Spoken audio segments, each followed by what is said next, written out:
Welcome to the Biz Doctor Podcast, my love letter to business owners the world over. I'm your host, Lauren Goldstein, award-winning business consultant and advisor fondly nicknamed the Biz Doctor by my clients. I help business owners who are burning the candle at both ends diagnose what is actually keeping them buried in the day-to-day busy work, and then formulate a treatment plan to adjust their business and team to fit them, so they can take a breath and a vacation and have more fun making a bigger impact than ever. So grab your favorite beverage and your earbuds, and let's dive into our latest episode.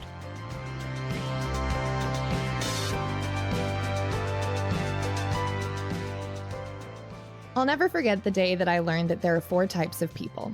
People who play to win, people who play not to lose, people who are just playing, and lastly, those that don't play at all. If you've ever looked at people around you who have massive success, influence, confidence, and wealth, I can almost guarantee that they are the folks who are playing to win. And this mindset is what makes all the difference between you having the life you want and not. So what makes these people different? And what is this mindset, you ask? Well, that is exactly what we're going to talk about today on this show so that you can have the life you've been dreaming of. Welcome back to the Biz Doctor Podcast. I'm your host, Lauren Goldstein, and I am joined in the studio with a very special guest, Torey Wolford. Let me introduce you to Torey so you can see why I am so excited to have her on the show and dig into how we can all start playing to win.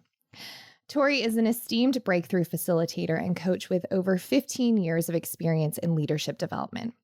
With a background of 15 years in emergency medicine, her profound passion for unlocking human potential emerged in the face of human mortality. This insight strengthened her determination to help people lead lives of impact and thrive rather than merely exist. In her formative years, she dedicated her energy to working with programs like AmeriCorps, City Year, and the National Outdoor Leadership School, igniting a deep love for leadership, outdoor education, and activism that continues to drive her impact today. To refine her skills and knowledge, Torey sought guidance from world-renowned emotional intelligence and leadership trainers, further equipping herself to empower others. She is trained in both ontological and performance coaching and leads large group trainings all over the United States. Torey possesses a remarkable ability to connect with people deeply and inspire them to unleash their greatest capabilities, which I have witnessed firsthand as she was my trainer for this life-changing emotional intelligence leadership program I was part of 2 years ago. When she isn't in the training room, you can find her near an ocean, soaking in nature and learning as much as she can about what it truly means to be a human and spirituality. Woo! As you can see, Torey is a powerhouse, and I have been chomping at the bit to have her come on the show and talk about this deeply impactful subject. So welcome to the show, Torey. Hi. Hello. Hi. Oh, I'm so glad to have you on. It's going to be so great. I'm so excited to be here. Now, I know I just shared a brief look into how you got here, but I would love to have you walk us through more about how you work with leaders and specifically what gets you so passionate about this work, and then we'll dive in. Thank you for that.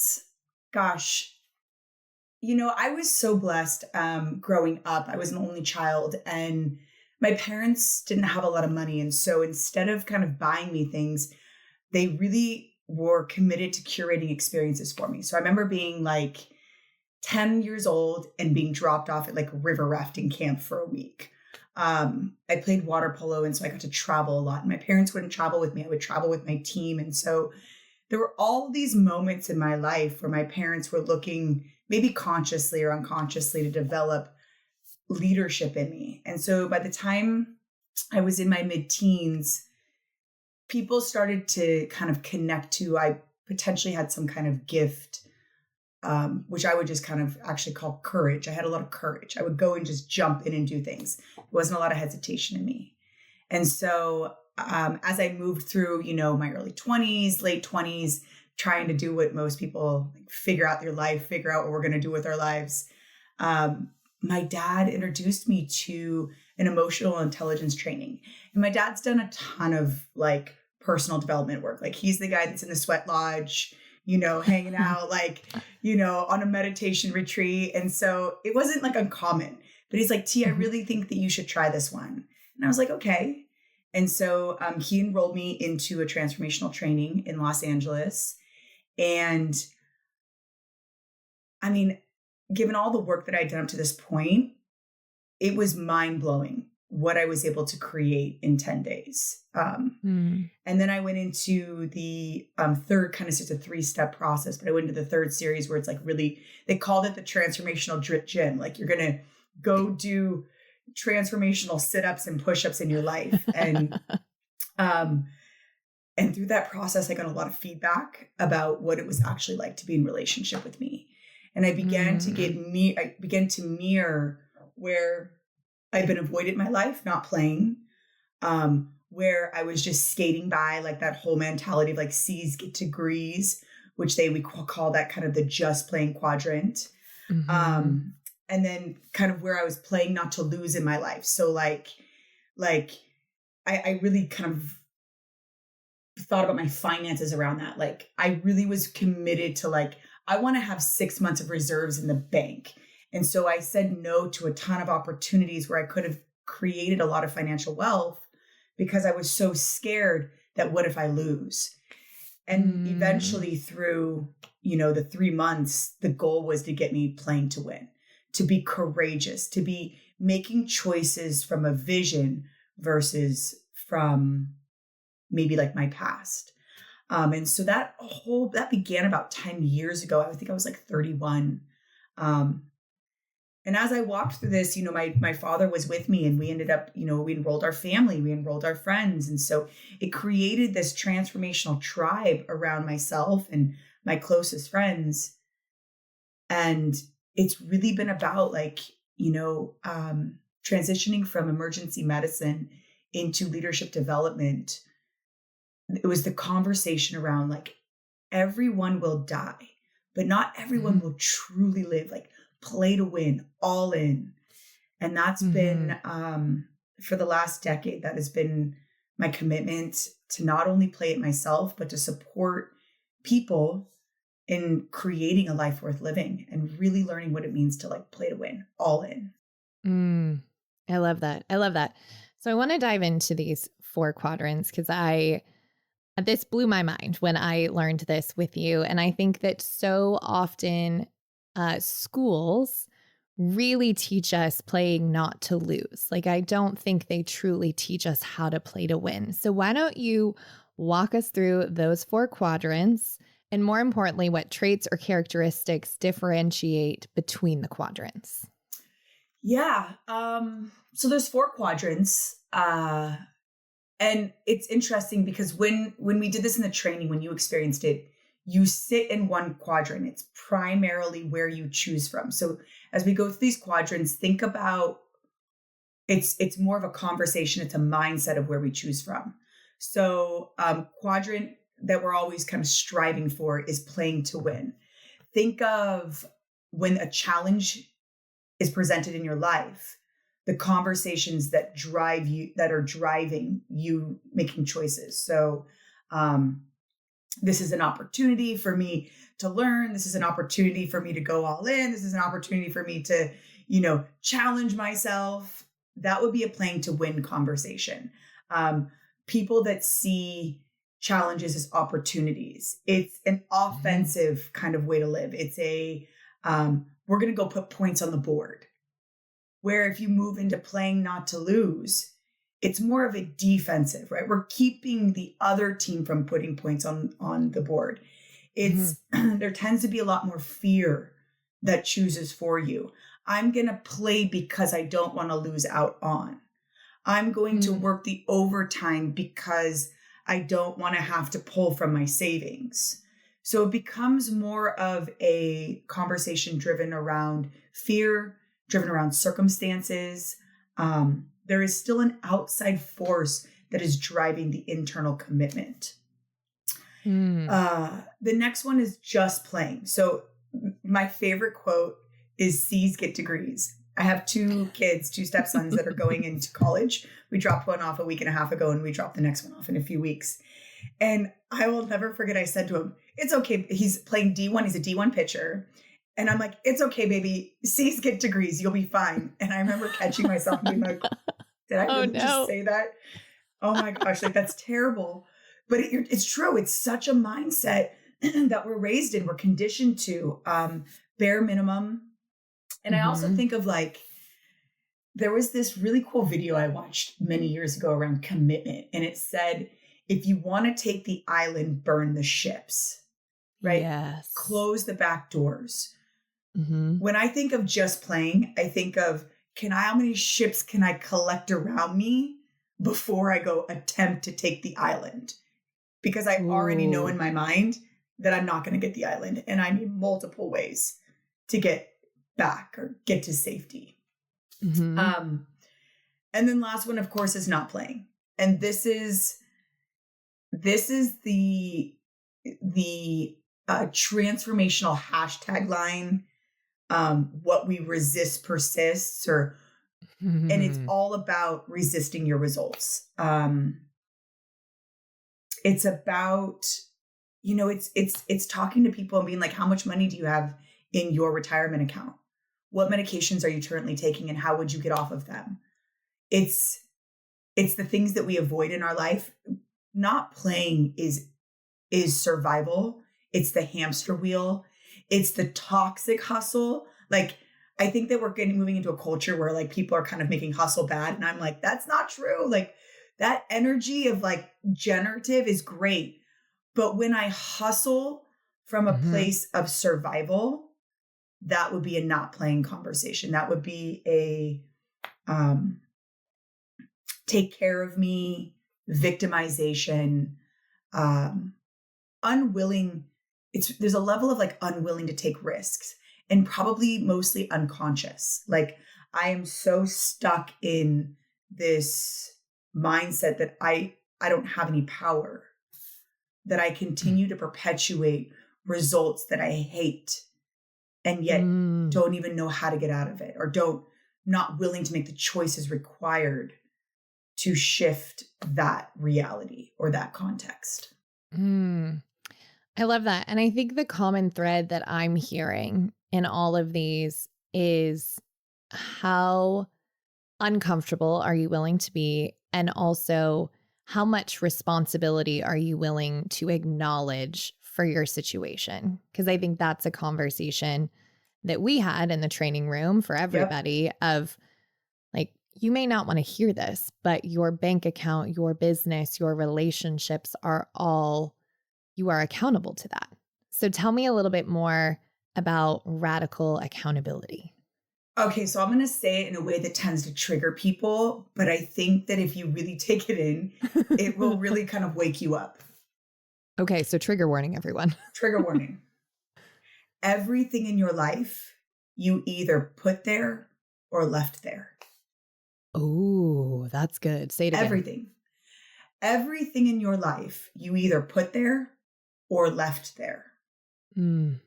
And many of us are driven by historical patterning versus current commitment and future driven.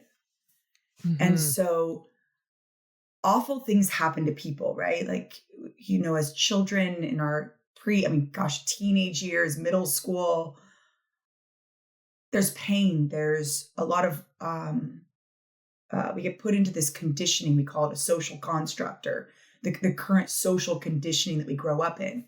And we experience pain. But I just turned 40 this year. So as a 40-year-old woman, I'm responsible for healing, managing, moving through the pain that I have from my formative years, my childhood years. But many, many people aren't even present to the fact that that pain is driving how they show up right now. And therefore they live in a fear-driven or victimization kind of conversation. And I think the real sticky points we get into around kind of victim versus responsibility is people reach for victim to heal it through invalidating what happened. And I don't think it's about invalidating what happened to us as children. It's not about making it okay. It is about transmuting or transforming the conversations, because based on results, you're alive now. Like, you're not living in the past. You're not that person anymore. You're different. And so if you're able to reclaim your agency or reclaim your sovereignty, You can choose to create anything you want. And that's what I think you see in big leaders, in people that own businesses with high level of responsibility. They have reclaimed their agency and their sovereignty, where they choose from this present moment based on what they're committed to moving forward. Because if we're choosing from the past, we'll only recreate the same thing. So to live in radical responsibility is to live in the conversation that no matter what's happening around me, I can choose. I can choose how to respond. I can choose how to manage this. Like, I had a mentor once say to me, and I say it quite often in training rooms, of course, I want to know you on your best day. Of course, when everything's going great. Mm-hmm. But I'm actually more interested to know you on your worst day. How do you treat yourself? How do you treat others? What are the conversations that drive you? What is the fear that kicks in? What is the conditioning that begins to run you? And the only common denominator in your life is you. So if you don't like your results, you might want to check in with the conversations, with what's been driving you. What's the automatic patterning? I mean, there's hundreds of books that talk about this, about how to recondition ourselves. For me, it starts with radical responsibility. I'm responsible for everything in my life. I either put it there or left it there. And if I don't like it, like, nobody's coming to rescue me. Nobody's coming to rescue us. Nobody's coming, right? Nobody's coming. Nobody's coming. We do not live in a Disneyland fairy tale. There is no prince or princess coming to rescue us. No. I love so much of what you just shared. And I think it also starts with being curious enough to look. And I know as entrepreneurs, something that is statistically proven is most of us business owners grew up in very chaotic households, which gave us a certain level of resiliency to thrive in chaos. But what I've found through my work over the past 13 years, and I'm sure you found over the past 15 years, is the chaos is so subconscious that then you're reacting to a lot of stuff instead of, to your point, choosing and being proactive over what you're creating. So I think that's a really good segue into this idea of be, do, have. So as a high performer myself and someone who spent the last 13 years building a business, I'm very familiar with the doing part of life, the grinding it out, the long hours, the sacrifice. So tell me more about this philosophy and how it fits into life and business, especially when, I've said on the podcast many times, I am not a fan of Gary Vee. Like, I'm really not. Like, that is a toxic hustle, I think. But you do have to do things. Like, it's not just like you're going to sit on a yoga mat and have $1 million drop in your lap. Well, I wish. I want to meditate right? myself, right? We're going to redo the grid so that those downloads come in and my manifestation abilities transcend my limiting beliefs. Yep. Yeah, I think this is really great. I think of the way that we are raised, right? At least here in Western culture, right? It's always a next, right? I remember you're 9 and you can't wait to be 10 because you're 2 digits. Yep. And when you're 10, you want to be 13 because you're a teenager, and then 16 to drive, and so forth and so forth. Until one day we have the house, we have the partner, we have the kids, and then what? And we've been so conditioned to this next. And, you spoke about people, entrepreneurs, business owners. I just think of high riskers, people that are willing to risk. There is a commonality of growing up in an environment that maybe wasn't emotionally stable or wasn't, it was a gritty, chaotic, however you want to. So there's a level of, I've got to take care of me. Like, I've got to learn how to self-regulate. I've got to learn how to manage, and we'll foster different ways. But at the end of the day, if you get A's in school, you are a good person. If you get F's or D's, you are a bad person. We are conditioned to results define value. My results define my value as a human being. And that's just simply not true. That is a lie we've been told our whole life. Yep. My results do not dictate the value of who I am as a human being. They may dictate the effectiveness of, where I'm at in my life. They may dictate my my ability to take on or release responsibility, but they don't tell us, my results don't tell me who I am. So when you think of results, we think of have. So if we grow up in a conversation of, I need to have these things to be a good person, well, how do you get stuff? You do. We do to get, right? Yep. But I think what we miss in here is, who is the person that's doing? What's driving my doing? And so are we going to water the conversation of fear?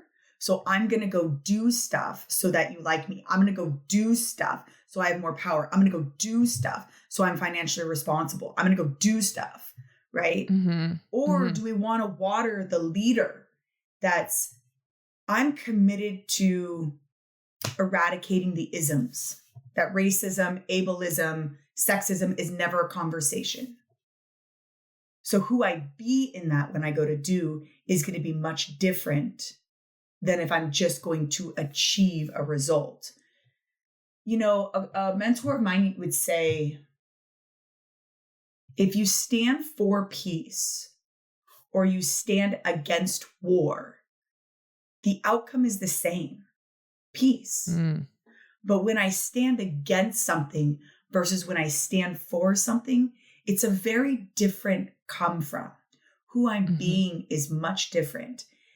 And what I see in entrepreneurism, is that a word? I think it gets to be. If it's not, great. It is. In entrepreneurism is a lot of standing against. It is a drive when you stand against something that's pressing and pressing and pressing versus trust, right? To stand for something means that I surrender and trust.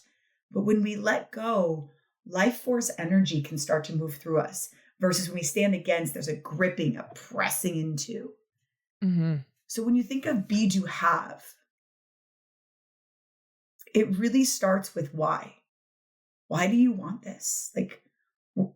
And the deeper you can go into your own personal purpose, your own personal why,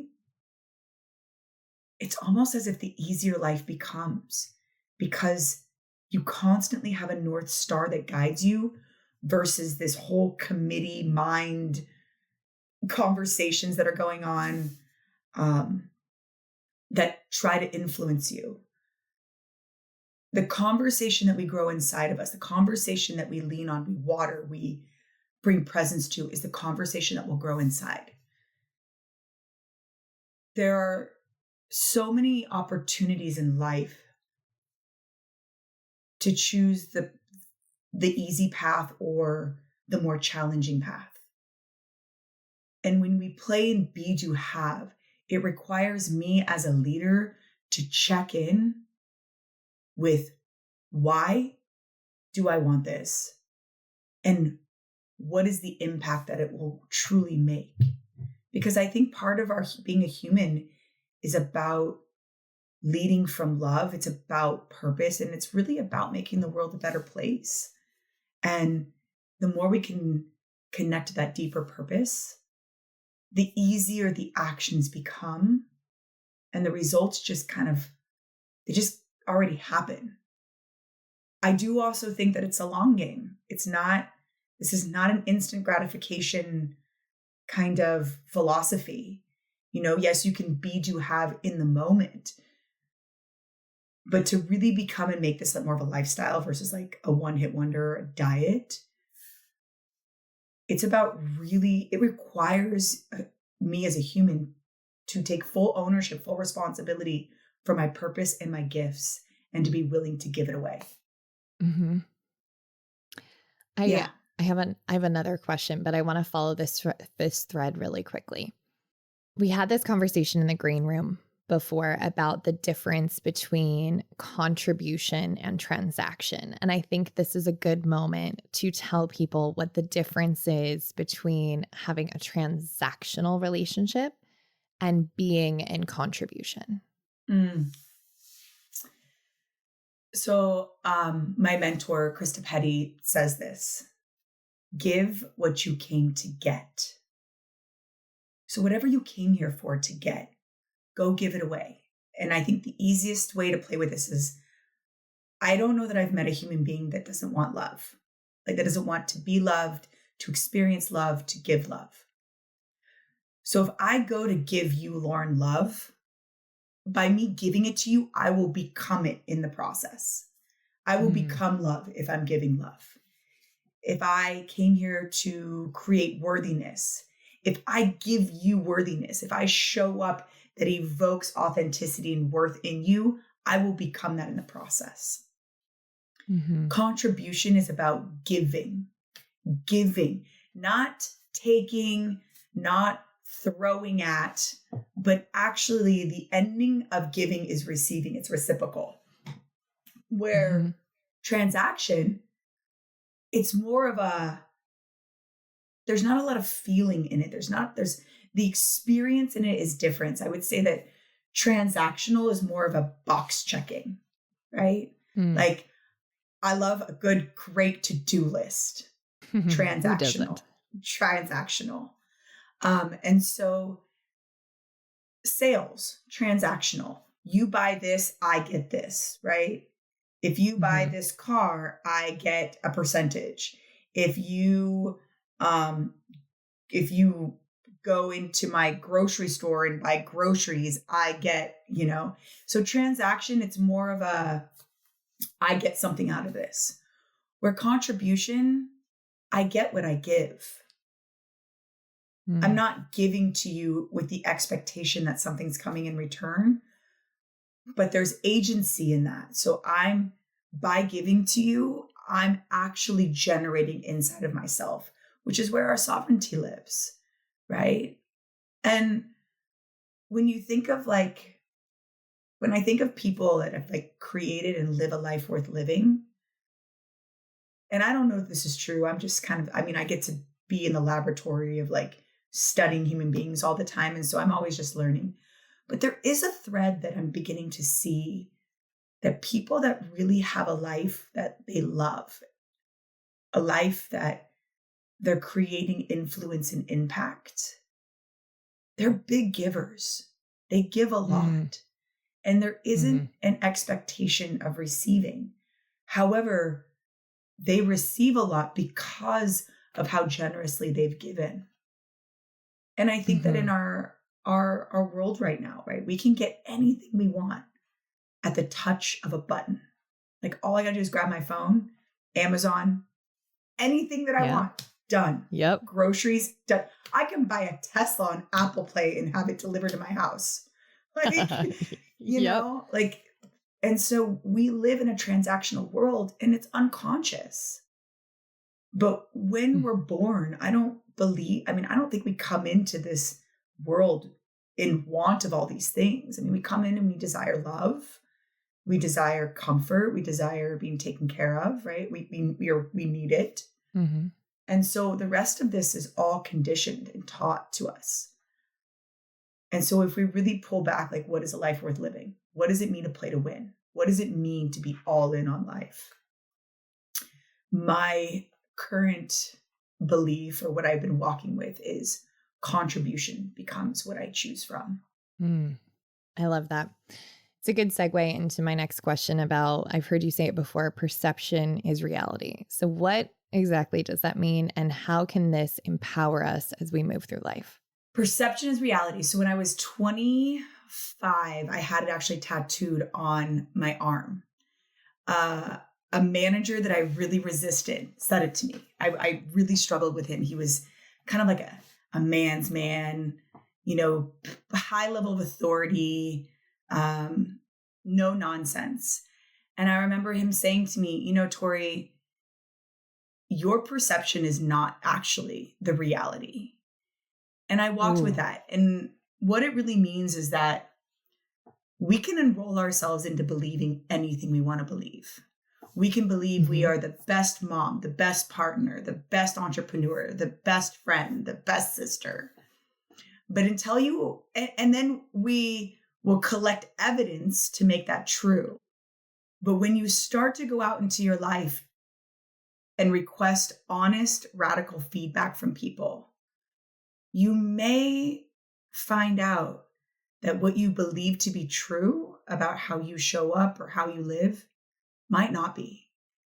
And it's a painful experience. It requires a lot of courage, because you may realize that you've had this belief for your whole life that you're not worthy, that you're not powerful, that you are not responsible or trustworthy, and then go find out that everyone in your life actually believes the opposite. Or you may think, my transformation is, I thought I was awesome, responsible, the friend that everybody called, the friend that like everybody could count on, and come to find out when I went and got feedback that all of my friends had an inside joke calling it Torey time. That when a party started, I never showed up on time. I showed up whenever I showed up. And my whole belief structure was around the party will start when I get there. And I was raised in an environment by my parents of like, I was an only child, right? So it was all about me. It was Torey's story. I was the center of everything. And so I didn't have a lot of practice of how my actions impacted peers or it was just all about me. I have a very, even to this day, I still have a pretty egotistical view. It's called egocentric. Like I see things through my experience, and I'm always practicing looking to see it through like an ethnocentric, like a we or a global centric through, the world's view. But in order to really just because you think it's true doesn't mean it's actually true.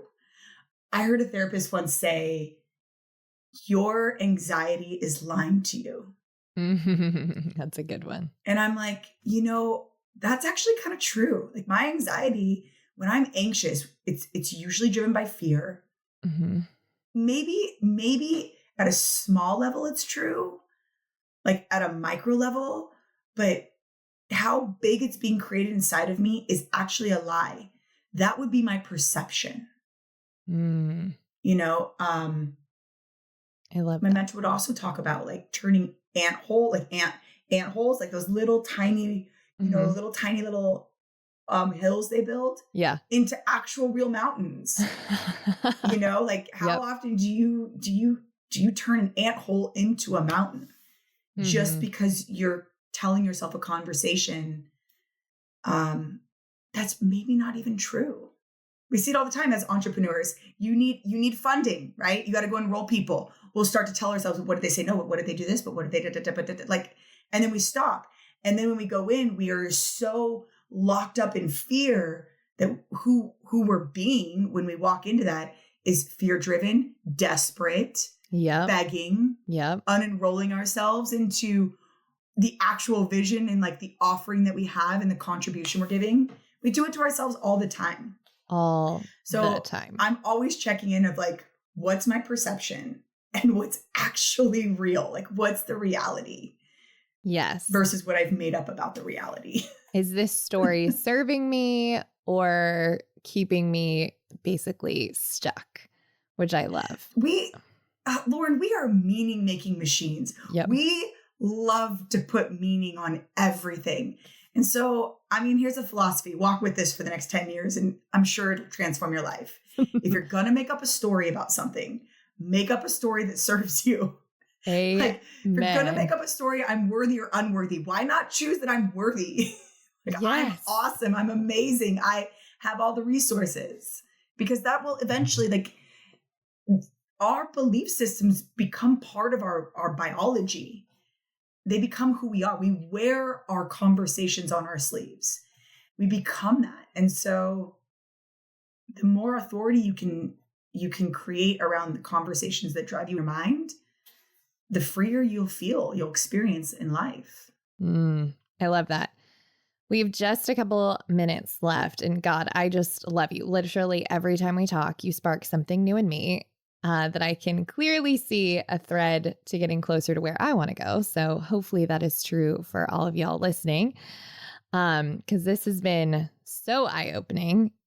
Now, I'm sure y'all are asking yourselves, how do I connect with Torey? So before I get to my last two questions, and trust me, you're going to want to hear her answer these, why don't you share really quickly how our listeners can further connect with you, or any resources they might like that you have? Absolutely. So I do transformational trainings. So if you go to my website, Torey Wolford, ToreyWolford.com, you'll see a resource page on there. There's a lot of resources, places. I'm huge on promoting people in my community. I take one-on-one clients. You can also apply to work with me there. And you could also follow me on Instagram. I'm committed to posting content and putting things out there and resources out there. And I am Torey Wolford. Perfect. And yeah, I mean, just really, I think this is really about, you are who you surround yourself with. So if anything's ever resonating with you around anything that we're talking about, go find people that believe that, whether it's me or anyone, because I think that it takes so much courage to shift and change. Like, we want as many people as we can on their team. So you can hit me up on my website or on Instagram, and I'll totally love to have a conversation about being on your team. She's a great person to have on your team, y'all. Okay, last two questions. And as much as I could talk to you about all of this more, we could probably have like a 3-hour long podcast. I know we've covered a lot, but my last question is as concisely as possible, because I know this could lead to a huge can of worms, but what do you think is the biggest blind spot most people have that prevents them from having what they truly want? Fear of success. Oh, boom. Fear of success. Do you want to say a tiny bit more about that? Okay. If you actually create what you want, you won't have anything else to complain about. And fear tends to have more authority in us than our own greatness. Mic drop. That was great. Yeah. And I think also, just my 2 cents on that is, I think we're also conditioned to complain about or not complain, but connect on what's not working versus what is. So if you have that success and you have all of these things, what are you going to have in common? So I love that. Okay. Last question. I'm going to be thinking about that forever. What is a book that you think every person should read and why? I say start your journey, middle, and wherever you are, Power of Vulnerability by Brené Brown. Brené Brown is a professor. She loves to do research. So all of her offerings in that book are research-based. But specifically, she relates vulnerability to courage. And I think that one of the casualties that we pay as a society when we go through mass trauma, 9/11, the pandemic, war, is we lose vulnerability. We stop trusting each other and we stop revealing and being authentic. And so if you can understand what vulnerability is in your own body, in your own mind, and continue to practice that, you will experience deeper connections. And I do believe that our overall happiness in our life, our joy that we experience, there is a relation between experiencing joy and having deep connected relationships. And I think that vulnerability and courage are the key to those things, to creating those consistently. I really love that. And I, when you told me that before, I already bought it on Audible. So I can't wait to dig into that. You'll love it. She tells it. She's a storyteller. And so on Audible, it's actually great to listen to on Audible because she's reading. Oh. So it feels like she's telling you a story. Fantastic. I love story time. All right. Wow. I mean, this has been an incredible episode. I have gotten so many new nuggets. You reignited things that I knew before. I know everyone listening is going to walk away with this just profound sense of empowerment and how to move forward and play to win. So Thank you from the bottom of my heart for coming on and sharing your expertise to shift those perspectives on what it means to really play to win and be who we need to be to have what we desire. Thank you, Lauren. It's been such a pleasure. And I'm super proud of everything you're creating. You are such a gift. You are such a gift. So thank you for having me. Thank you so much. All right, sadly, guys, that is it for this week's episode. Thank you so much for listening in. If anything we shared sparked something in you, we'd love for you to, of course, share this episode with friends or other business owners. Tell us what resonated. And of course, we'd love for you to rate and review it so it gets into more ears. I'd also love hearing from you. So let's connect. Tag or DM me on Instagram at It's Lauren Goldstein or LinkedIn or wherever you hang out on the interwebs. Lastly, don't forget to subscribe so you're the first to get notified when our next episode is live and ready for your ears. Thanks so much for listening. Until next time.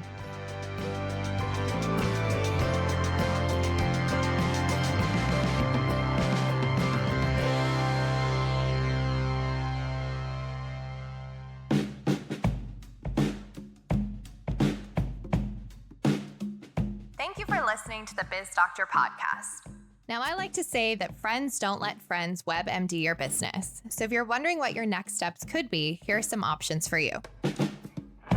No matter what, head to the show notes or to my website, goldenkeypartnership.com, for some impactful resources to support you getting out from under your business. That's also where you'll find the links to learn more about our services and how we support business owners, just like you, who are ready to make the successful jump from business operator in the trenches to visionary business owner with more freedom and flexibility. All of that info is on our website, so pop on over to learn more or get in touch. goldenkeypartnership.com. Finally, if you love the Biz Doctor podcast, I'd be so grateful if you would share it with your friends and network and give us a 5-star rating or review wherever you listen to your podcast.